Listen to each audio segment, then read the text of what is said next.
students, I'm going to do a demonstration on how to do the Bubble-ology Lab that you have coming up due soon. So I have already stirred together the soap. You'll carefully look through the materials and how to make it. So this is everything from page 1. If you can do this yourself, it's better to experience it and do your own measurements. If for some reason you can't, which the most common reason I could think of that you can't maybe is if you don't have 2 different brands of liquid soap. Although I'm using 2 different kinds of dish soap, one that we have for camping, this tiny little bottle, and the other one, Dawn, that we use in the kitchen. But and last year I used a natural brand. I think it was Myers. And that was probably more obvious that Dawn's going to make bigger bubbles than the natural brand. But now we've got a little bit of mystery more here, right? We've got Gain versus Dawn. Plus one's green and the other one's blue. Makes it easier to see which one is which. So anyway, we're going to get started. And again, you're going to have to do the lab yourself in terms of recording the data, making the graph, interpreting the results, and so on. But if for some reason you can't do the measurements yourself, you can use the ones that I've got here. So I'm just going to make sure this tray is nice and dry before we start.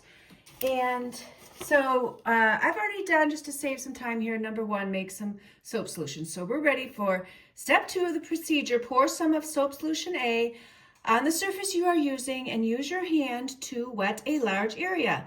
Then dip a straw into the cup of soap A. With the straw just touching the soapy surface of the table, gently blow through the straw to form a bubble dome and continue blowing until it pops. Take more than 1 breath if necessary. However, do not remove the straw from the bubble. With a ruler or meter stick, measure the diameter of the ring of soap suds left by the bubble dome. Record the diameter in centimeters on the data sheet. Don't forget the units.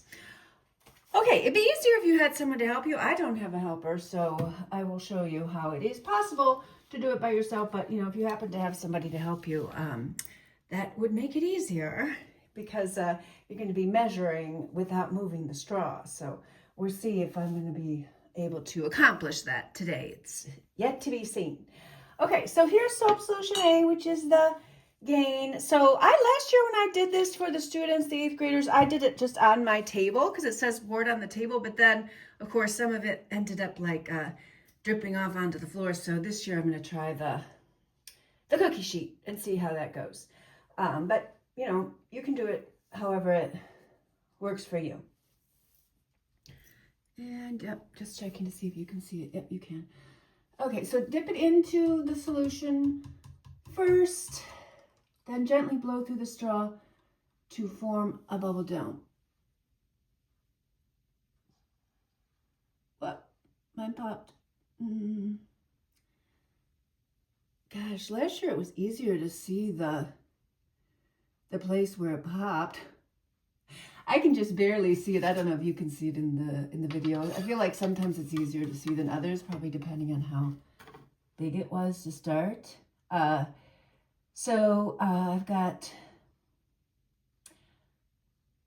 1.8 centimeters. So I'm going to put that. This is your lab report. We'll go over this some more in class about the lab report itself. I'm just going to put the measurement in there so we'll have it. And then it says to measure 4 bubbles for brand A and average the results on the data sheet. So now we'll try another one.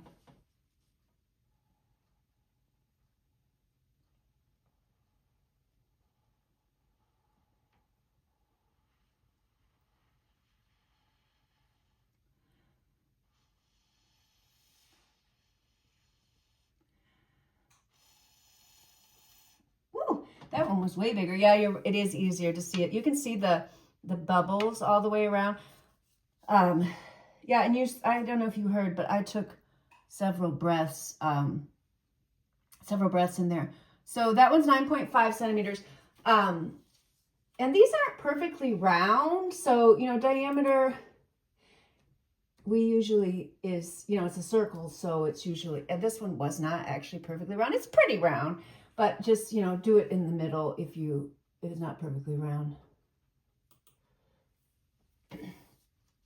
Okay, two more, sorry.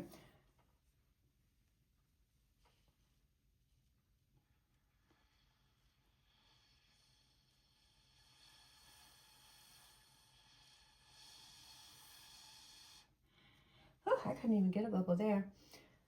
I'm going to add a little more. It's all right to add a little more. I actually want that, the remnants of the last one to go away because otherwise I'll get confused about where the new endings are. So the amount of liquid on the sheet isn't that important as long as the whole surface that you're blowing on is wet.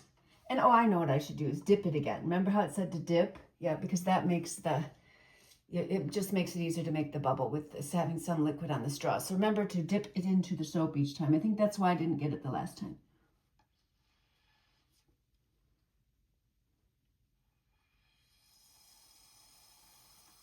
Oh, that one popped really fast. Did you see that one?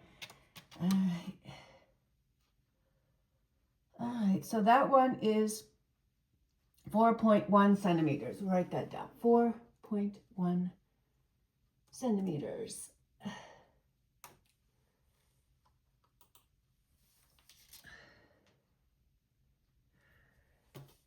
Last one for Soap, dipping the straw.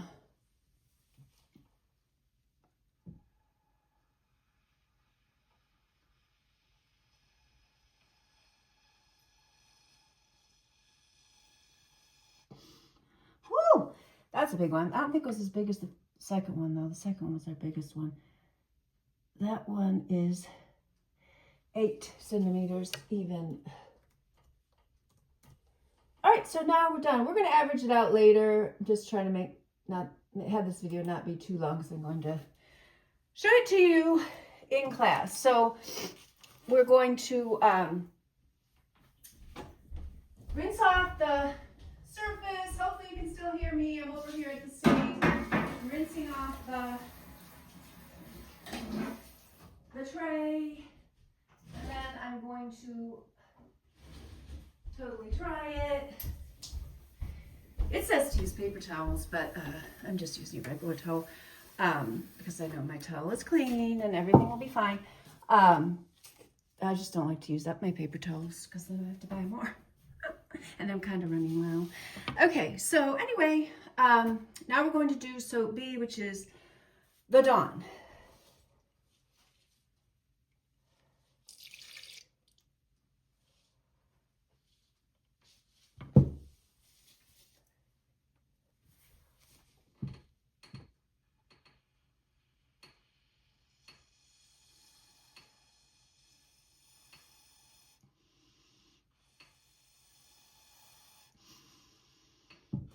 Whoa! Ah. I'm really getting a workout here with my lungs here because I try to do it without taking extra breath. Sometimes I have to. That one's exactly 9 centimeters.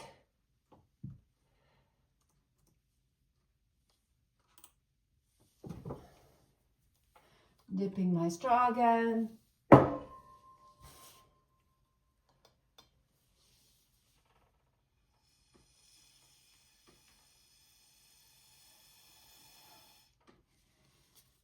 That one was, you saw how that one was like a awkward kind of shape.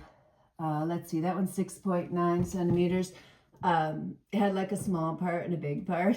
So I just am consistently just measuring the largest part to get our measurements, so if we're consistent in all of them, it should be good. Yeah, it's shaping up to be quite a competition here. I don't actually know who the winner's going to be, although when you do this at home, you need to predict ahead. You're supposed to predict ahead of time which one. That's at the top of this page here. So I probably would have predicted Dawn. I didn't write that down, but I'm just telling you just from my experience that Dawn is like so powerful. I really only bought this game to go camping because it was a tiny bottle. But we'll see. It's definitely competitive. Ooh, that one was smaller. That one was 3.6.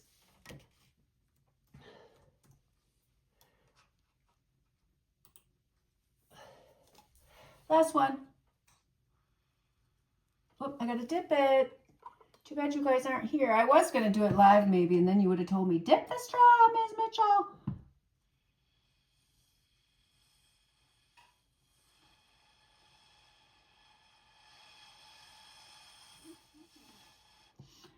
Ooh, that was my favorite one. That was so round. I really liked that one. Did you see how perfectly, I thought that one looked pretty perfectly symmetrical. 8 inches on this side. I'm just going to measure the other side just to see if I was right. Actually, it was a little bit, tiny bit longer on that side. But that one's 8. Same as the last measurement on the last one. Okay, so we're going to talk about the rest of this in class, but that's your basic data. I'll try to move the phone over to actually look at the chart in case you didn't get it, but you know, of course, to get the credit, you have to do all the other parts of the lab and then turn it in, right? But we will talk about that more in live class. And you have to do the average, right? How do we do the average? We add up all the numbers and divide by 4. Okay, I will talk to you soon.